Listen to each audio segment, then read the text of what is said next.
Afternoon, ladies and gentlemen. We are going to continue the top 12 countdown with number 11 today. Just let me get in my headset here. Makes it easier for you to hear me and, more importantly, love me.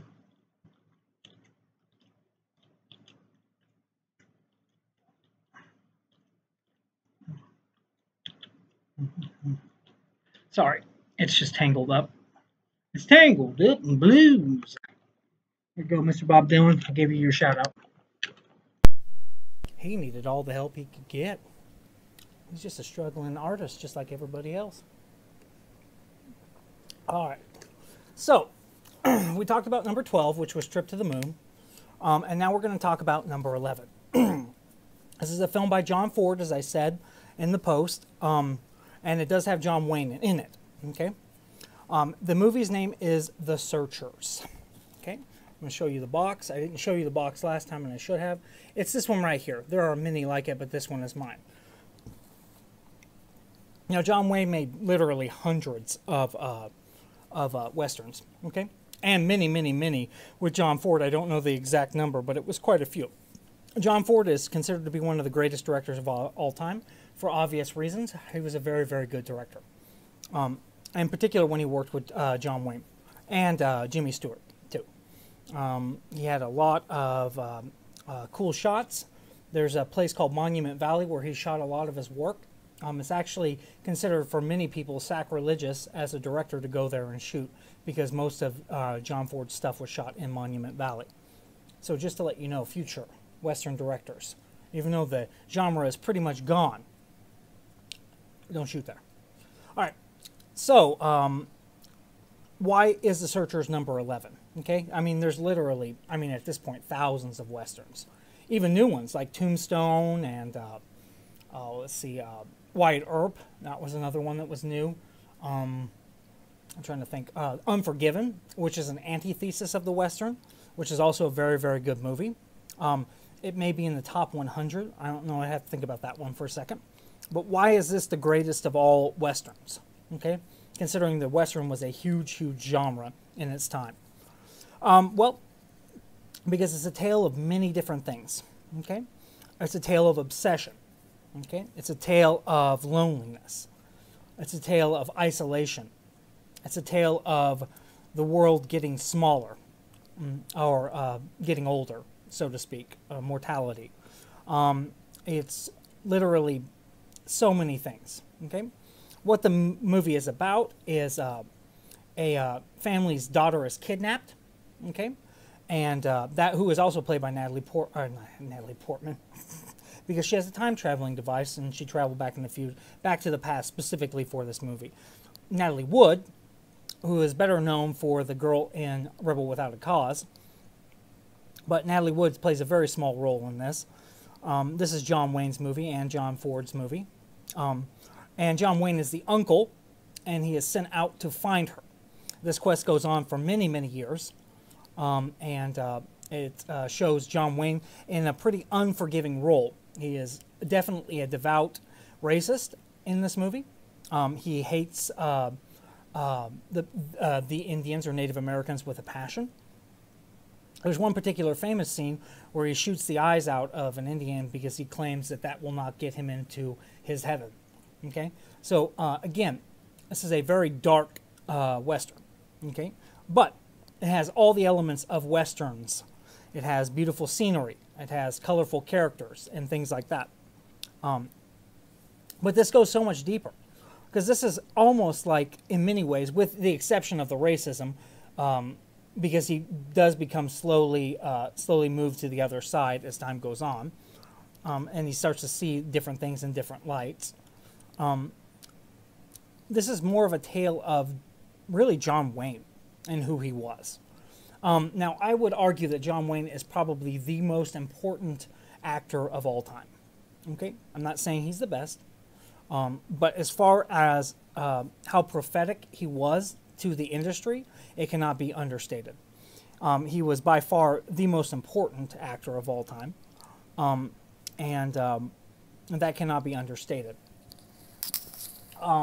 John Wayne had a mannerism all his own.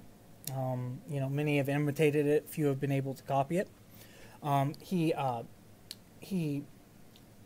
was completely possessed to be himself. He was not an actor. He was a movie star. But his real life persona matched the character that he played, which was more interesting than probably anything else. There's an old Hollywood story where the communists wanted to kill John Wayne because he was kind of like the head of the capitalist anti-communist movement at that time. So they sent two men, literally, and this is a true story, to kill him. Okay, but the FBI found out, or whoever, Secret Service, whatever branch of that government was, and told John Wayne. And John Wayne politely said, well, I will deal with it on my own. So they said, no, you can't deal with it on your own. What we want you to do is to just be protected by us at all times. He said, no, I'm not going to do that. And again, this is a real story. Okay, so they figured out that these two men were going to come into his office and claim to be people that were going to take him, I believe, if I'm not mistaken, to a movie set. Where, in fact, they were just going to take him and just kill him. Okay? And John Wayne said, okay, now that we know that, they can come into my office and I will pretend like it and then you guys can arrest them. They said, well, we really don't want to do that, but it's your thing. So they ended up, through negotiation, deciding to do that. So these two men who were Russian agents came into his office, literally came into his office. And John Wayne sat behind his desk, and the two men sat down and said, okay, we want to get you to a movie set, and blah, blah, blah, we're so-and-so. And he said, okay, blah, blah, blah. And then he pulled a gun on them and told them to get down on their knees. And he literally held them at gunpoint until the FBI agents came in and arrested these two men. And I believe it may have been Stalin. It was one of the communist leaders. It definitely wasn't. It definitely wasn't the first one, Lenin. But it was, I believe, Stalin, or it was Castro. One of the two had a deep respect for his individuality and his moxie. So this is like him in real life being his persona on the movie, which is why it made his character so likable to watch. John Wayne instantly steals a scene from just about anybody. I can only think of a handful of people who have ever acted against him that even held their own. Jimmy Stewart is a great example. He was one of the few that were ever held his own against him. The Man Who Shot Liberty Valance cannot be underestimated as a great film too. But we're here to talk about The Searchers. So, but this is John Wayne's movie, as I said before. This is kind of his opus before he really was. I mean, this is probably in his mid-career or so. Let me take a look here if it gives the date of when it was. No, it does not. So, again, what we're talking about here really is a masterpiece of cinema. We still even deal with racism today. I mean, despite the fact that many people think that racism is not as prevalent as it once was, it is just not as outspoken as it once was. Racism is still very much something that is an issue. Regardless of what people may say, it is still an issue. It's just more covert. The example that I like to give is that if someone who was racist walked into a restaurant and they had a race that they were opposed to as a waiter or waitress or whatever it may be, they may not outwardly say or call them names, okay? But what they'll do is they'll just not tip them. Does that make sense? So what it is it's much more covert than it ever was, which in some ways is worse. But there are some benefits to that because there obviously the Ku Klux Klan is not as big a deal as it once was, etc., etc.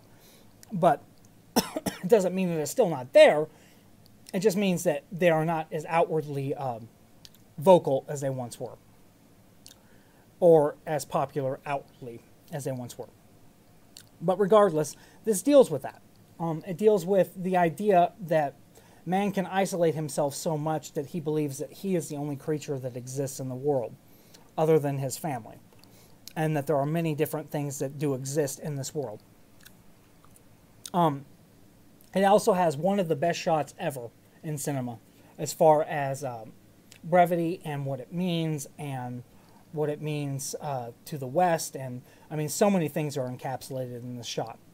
And this shot is at the end when John Wayne stands at the door, looking out, and he's got his hand over his right shoulder, like this, and he's standing out of a door looking out onto Monument Valley. John Wayne said he came up with the idea for that shot. It wouldn't surprise me if he did. Him and John Ford were very good friends. There's a hilarious story about how they met, but I will save that for another time because I'm already approaching 10 to 11 minutes on this. But I could talk about John Wayne and John Ford forever. The hand-over-hand stance was something he got from an older film star of the Westerns, which was Harry Carey Jr. So he was a very, very early silent film star. Okay? In fact, I believe, if I'm not mistaken, the first actual movie ever made was The Great Train Robbery. I think that even though Trip to the Moon is arguably better and more prolific than The Great Train Robbery was, it was still, I believe, the first kind of full movie. And you see scenes of it in Tombstone, when they're first talking about Tombstone. All those shots, people thought that that was actual footage they took. No, that was from the movie A Great Train Robbery. You know, and what this shot encapsulates is what I believe John Wayne referred to as the isolation or the loneliness of the cowboy. Okay? Which is at the core of why people like Westerns so much, is the cowboy. Because he is a very prolific figure in American history. There is probably no more popular time in the past in American history than the West, because it was a time of great expansion, but it was also a time of great adventure and danger and things like that. You know, I live in South Dakota. Literally 30 minutes from here, or well, closer to 40 minutes, is Deadwood, which is one of the early towns. It was a gold rush town. They had a series on it. It's not completely accurate, but it gives you a good picture of what it was like to live in that town at that time. You know, you're talking about a place where prostitutes and church walked hand in hand, okay? Where people spent fortunes one night at a gambling table, you know, or were shot dead, because Buffalo Bill was shot dead for, I believe it was claiming to cheat on cards. And this is a real person. This really did happen. You know, and a lot of it is in folklore and things like that. But you know, this is a time period where, for whatever reason, we have deemed this important. And there's a lot of reasons as to why we would do that, why we would deem this this as important. One is that it was a time of expansion. It was when America was first really starting to kind of pull up their bootstraps, so to speak, and get down to business of being America. There's also an incredible element to this, which is that there was great racism that existed during that time.